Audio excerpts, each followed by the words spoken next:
சென்னையில் மழை வெள்ளம் புகுந்த வீடுகளில் வீட்டு உபயோகப் பொருட்கள், அத்தியாவசிய பொருட்கள், பள்ளி புத்தகங்கள், உணவுப் பொருட்கள் சேதமடைந்தன. மேலும் ஏராளமான இருசக்கர வாகனங்களும் பழுதடைந்து நிற்கின்றன. இதுகுறித்து ஜாஃபர்கான்பேட்டை பகுதியில் இருந்து எமது செய்தியாளர் எழில் தரும் தகவல்களை கேட்கலாம். எழில், சொல்லுங்க, இந்த மழை வெள்ளத்தினால இருசக்கர வாகனங்கள் எந்த அளவிற்கு பாதிக்கப்பட்டிருக்கிறது, அந்த பகுதியில் இருக்கக்கூடிய நிலைமை குறித்து சொல்லுங்க. மழை வெள்ள பாதிப்பின் காரணமாக எல்லா வீதிகளிலும் குப்பைகள் குவியல் குவியலாக குவிந்திருக்கிறது. மக்களுக்கு பெரும் பிரச்சனையாக இருக்கிறது. அது மட்டுமல்ல, பள்ளி மாணவர்கள் இதில் மிகப்பெரிய அளவில் பாதிக்கப்பட்டிருக்கிறார்கள். ஏனென்றால் அவருடைய நோட்டு புத்தகங்கள் மற்றும் அவர்கள் செய்து வைத்திருந்த ரெக்கார்டு உள்ளிட்ட எல்லாமே பாழடைந்து விட்டது. இதனால் பள்ளி மாணவர்கள் அடுத்து தேர்வுக்கு என்ன செய்வது என்று செய்வதற்கு கூட தற்பொழுது அவர்கள் மிகப்பெரிய சிரமத்திற்கு ஆளாகி இருக்கிறார்கள். அது மட்டுமல்ல, சென்னையில் தற்பொழுதைய முக்கிய பிரச்சனை என்னவென்றால், சென்னை வாசிகள் பிரதானமாக இருசக்கர வாகனங்களை பயன்படுத்தக்கூடியவர்கள். சென்னையில் மட்டும் லட்சக்கணக்கான வாகனங்கள் பயன்படுத்தப்பட்டு வந்தது. முற்றிலுமாக இந்த மழை அந்த வாகனங்களை அனைத்திலும் பழுதாக்கி இருக்கிறது என்றுதான் சொல்ல வேண்டும். எந்த பக்கம் திரும்பினாலும் பழுதடைந்த இருசக்கர வாகனங்கள் மற்றும் 4 சக்கர வாகனங்கள் உள்ளிட்டவைகள் சாலையில் குவிந்து கிடக்கிறது. எல்லா மெக்கானிக் ஷாப்புகளிலும் அந்த இருசக்கர வாகனங்களை பழுது பார்க்கின்ற பணியை தொடர்ந்து நடந்து கொண்டிருக்கிறது.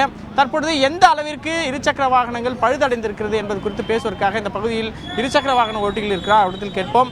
சொல்லுங்க, உங்களுக்கு என்ன பிரச்சனை? எனக்கு வண்டி ஃபுல்லாக சீஸ் ஆகி போச்சு. தண்ணி ஃபுல்லாக இருந்ததுனால அது கார்பரேட்டர் குவாலிட்டி க்ளீன் பண்ணுறது, பெட்ரோல் இது பண்ணுறது எல்லாமே நிறைய செலவாகுது. க்ளீன் பண்ணுறதுக்கு எப்படியும் 300 500 கேட்குறாங்க. ஆயில் இருக்குது, ஆயில் செலவாகுது. குறைஞ்சது 2000 இல்லாமல் அந்த வண்டியை எடுக்க முடியாது. அது இல்லாமல் நிவாரணம் நம்ம கொடுக்குறாங்க பொதுமக்களுக்கு. இல்லை, உங்களுக்கு என்ன பண்ணணும்? அந்த வண்டி மக்களுக்கு நிவாரணம் கிடைக்குது. ஆனால் வண்டிக்கு நிவாரணம் இல்லை. மெக்கானிக்கு இருசக்கர வாகன சங்கம் இருக்கு இல்லையா, அவங்களாம் நிறைய மெக்கானிக் விட்டு எங்களுக்கு சிறப்பான முறை சீப்பாக சரி பண்ணுறதுக்கு, 2 வீலரில் சரி பண்ணுறதுக்கு ஹெல்ப் பண்ணால் ரொம்ப ஹெல்ப்ஃபுல்லாக இருக்கும். ஏன்னா வண்டிக்கு சரி பண்ணுறதுக்கு குறைஞ்சது 2000 இல்லாமல் 2 வீலர் எடுக்க முடியல. எங்கள் மிடில் கிளாஸ் நாங்கள், அதனால் எங்களுக்கு 2 வீலர் தான் மெயினான இது. சொல்லுங்கள், நீங்கள் மெக்கானிக், நீங்கள் என்ன சொல்லுங்கள், எப்படி இருக்கு? நாங்கள் முடிந்த வரைக்கும் அனைவருக்கும் உதவி பண்ணி கொண்டிருக்கிறோம். ஏனென்றால் அதனுடைய பொருள்கள் எதுவும் கிடைக்கவில்லை. அதனால் அந்த பொருள் எதுவுமே கிடைக்கல. அதனால் என்ன ஆகுதுன்னா, போய் தேடுறோம். வாங்குறதுல கொஞ்சம் எக்ஸ்ட்ரா ஆகுது. கஸ்டமர்கிட்ட போய் சொல்லும் போது, என்னங்க இவ்வளோ விலை கொடுத்து வாங்குறேன், என்ன பண்ணுறது? நாங்களும் ஒரு வண்டி எடுத்தால் 2 மணி நேரம் 3 மணி நேரம் வலிக்குது. அதனால் எல்லா இதுவும் 300 200 வாங்குறாங்க. எந்த அளவுக்கு பாதிப்பு ஏற்பட்டு கோடிக்கணக்கில் பாதிக்கப்பட்டிருக்குது. இந்த இடத்துல பார்த்தீங்கன்னா, ஒரு வீட்டுக்கு 2 2 வீலர்னா கூட எவ்வளோ கணக்கே எடுக்க முடியல. அவ்வளோ 2 வீலர்கள் பாதிக்கப்பட்டிருக்குது. தண்ணியில் அடித்து போயிருக்குது.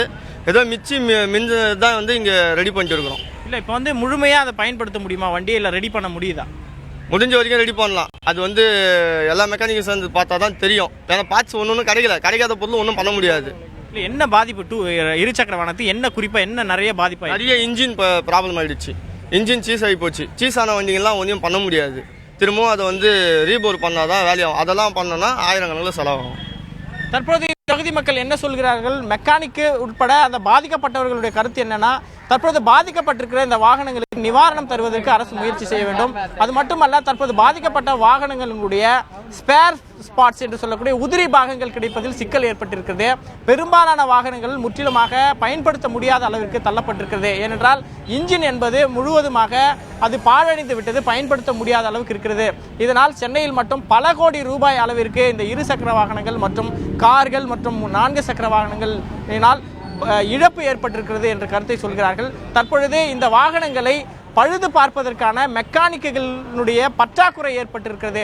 அதனால் மெக்கானிக்குகளை வைத்து இந்த இருசக்கர வாகனங்கள் பாதிக்கப்பட்ட வாகனங்களை சீர் செய்வதற்கு முகாம்களை அமைத்து இதை மெக்கானிக் ஷெட்டுகள் மூலமாக இந்த வாகனங்களை பழுது பார்க்க வேண்டும் என்ற கோரிக்கையை வைக்கிறார்கள். அது மட்டுமல்ல, உதிரி பாகங்கள் தங்கு தடையின்றி குறைந்த விலையில், மலிவு விலையில் கிடைப்பதற்கு ஏற்பாடு செய்ய வேண்டும் என்பதுதான் இந்த பகுதி மக்கள் மட்டுமல்ல, ஒட்டுமொத்த சென்னை வாசிகளுடைய கோரிக்கையாக இருக்கிறது.